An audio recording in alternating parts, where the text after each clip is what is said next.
Hello friends, क्या आपने कभी सोचा है कि आपकी अप्लायंसेस सोलर सिस्टम से कनेक्ट होने के बावजूद भी फ्लक्चुएट नहीं करती, जबकि सोलर पैनल्स की अपनी पावर तो हर टाइम फ्लक्चुएट करती रहती है क्योंकि उसकी मेन सोर्स जो कि सनलाइट है वो अपनी इंटेंसिटी पूरे दिन में चेंज करती रहती है। अब आप में से बहुत लोगों के माइंड में ये बात आएगी कि इन्वर्टर है मेन डिवाइस जो कि इस चीज को मैनेज करता है और पावर को स्टेबलाइज करता है। लेकिन आज की वीडियो में मैं आपको बताऊंगी कि सोलर सिस्टम का रियल ब्रेन इन्वर्टर नहीं है बल्कि एक स्मार्ट डिवाइस है जिसे हम मैक्सिमम पावर पॉइंट ट्रैकर कहते हैं।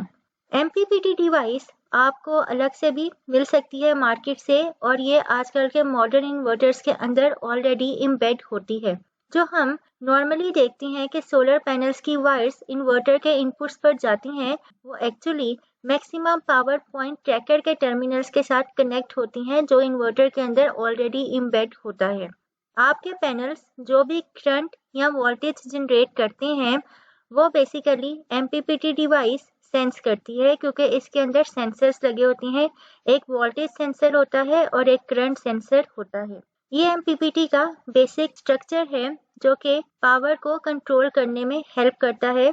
अब ये बात याद रखनी है कि एमपीपीटी का काम सोलर पैनल को ये इंस्ट्रक्शन देना नहीं है कि तुम इतनी करंट या इतना वोल्टेज जनरेट करो। कोई ऐसा फीडबैक मैकेनिज्म नहीं है, बल्कि इसके अंदर की अपनी सर्किटरी का ऐसा मैकेनिज्म है जो कि इस चीज को हैंडल करता है। तो ये डिवाइस एक्चुअली इंडिपेंडेंट है सोलर पैनल की पावर जनरेशन से। मतलब आप कभी ये नहीं कह सकते कि ये सोलर पैनल को इंस्ट्रक्शन देगा कि इतनी पावर भेजो, ऐसा नहीं है ये, बल्कि उसके तरफ से आने वाले वोल्टेज और करंट को खुद इस तरह से यूटिलाइज करेगा कि मैक्सिमम पावर आगे फीड इन की जा सके इन्वर्टर को और वहां से वो फिर एसी में कन्वर्ट होकर कनेक्टेड अप्लायंसेस को मिले।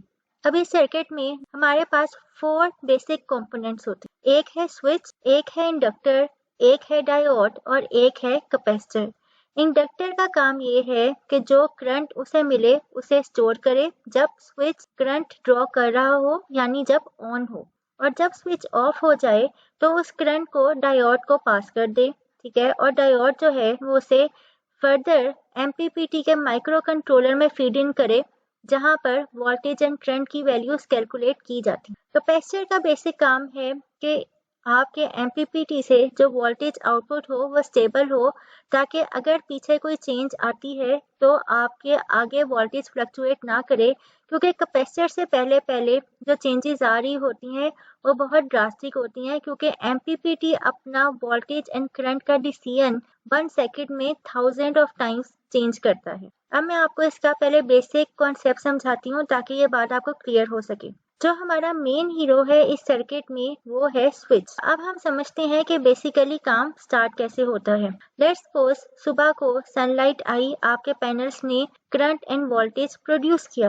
वो करंट एंड वोल्टेज आया एमपीपीटी के टर्मिनल्स में, और एमपीपीटी के माइक्रो कंट्रोलर ने जहां पर उसका एल्गोरिथम एग्जिस्ट करता है उस वोल्टेज और करंट को यूज करते हुए एक पावर की वैल्यू जनरेट कर ली। लेट्स सपोज सुबह के टाइम वो पावर थी 60 वॉट। अब एमपीपीटी का काम नेक्स्ट क्या है? उसका काम ये इंश्योर करना है कि मेरे पास जो नेक्स्ट पावर आए या जो भी नेक्स्ट वैल्यू बने पावर की वो 60 वॉट या 60 वॉट से ज्यादा हो, कम ना हो। ठीक है, ये चीज एमपीपीटी ने अपने एंड पर इंश्योर करनी है।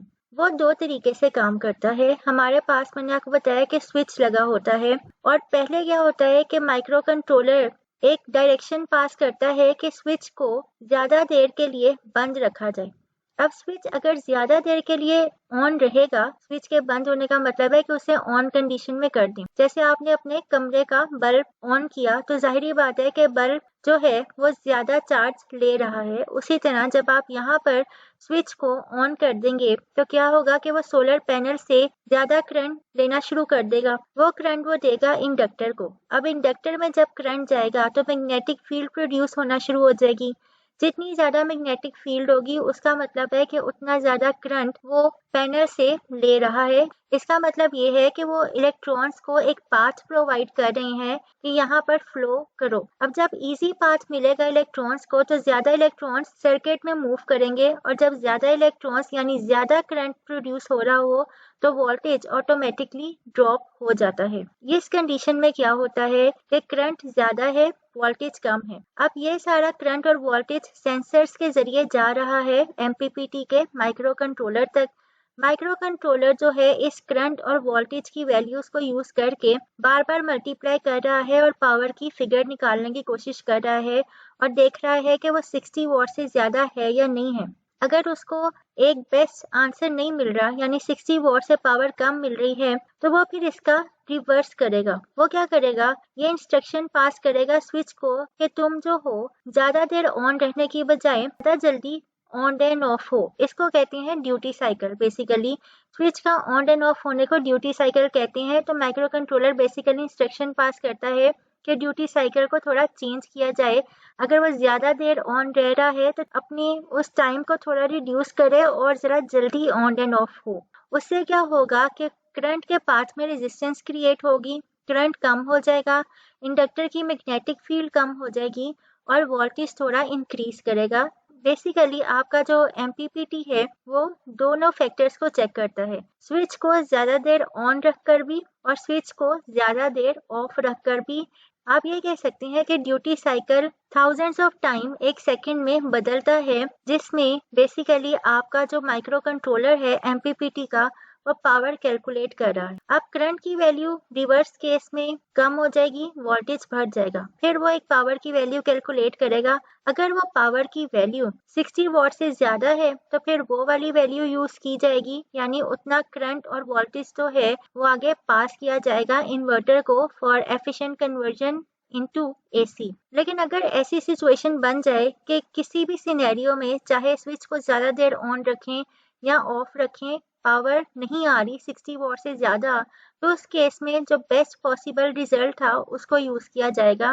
तो MPPT बेसिकली आपका इस तरह से काम करता है कि वो हर सेकंड में अपने ड्यूटी साइकिल को यानी स्विच की ऑन एंड ऑफ स्पीड को चेंज करता रहता है और देखता है कि किस पॉइंट पर उसे ज्यादा अच्छी पावर मिल रही है उस पावर के कंपैरिजन में जो उसे लास्ट सेकंड में मिली थी। और ये प्रोसेस एक सेकंड में थाउजेंड्स ऑफ टाइम्स होता है, ठीक है, क्योंकि जल्दी जल्दी वो वैल्यू निकालनी होती है जो पिछली पावर से ज्यादा हो। और इस पूरे सर्किट में कैपेसिटर का रोल ये है कि कैपेसिटर, क्योंकि हम बैक साइड पे बहुत जल्दी पावर को चेंज कर रहे हैं, लेकिन हम ये नहीं चाहते कि वो पावर जो है आगे इफेक्ट करे हमारे कनेक्टेड लोड को। उसके लिए कैपेसिटर लगाया जाता है आउटपुट से पहले। कैपेसिटर क्या करता है कि वो वोल्टेज को स्टेबलाइज रखता है ताकि इन्वर्टर को एक कांस्टेंट वोल्टेज मिलता रहे जिसे वो कन्वर्ट करके लोड को प्रोवाइड करे। तो आई गेस कि आज के लेक्चर में आपको ये समझ आ गई होगी कि MPPT कंट्रोलर